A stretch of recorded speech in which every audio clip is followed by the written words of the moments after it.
તલોદ હરસોલ શ્રી સનાતન સર્કલ ખાતે ભગવો ધ્વજ પ્રસ્થાપિત થયો।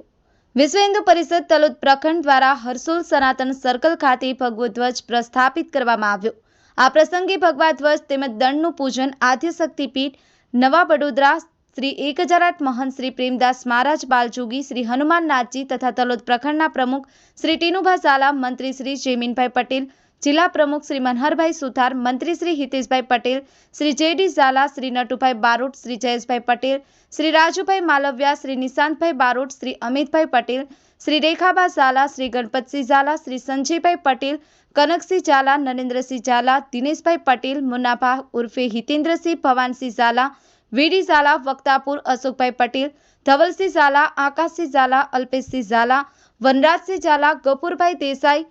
कल्पेशभाई पटेल, मुन्ना ठाकुर, हरसोल वगैरे प्रखंडના આગેવાનો હાજર રહ્યા હતા અને ભગવા ધ્વજને પ્રસ્થાપિત કરી અને હરસોલ ચોકડીએ સનાતન સર્કલ નામ આપવામાં આવ્યું હતું। Paresh Sharma, SD news Gujarati, Sabarkantha.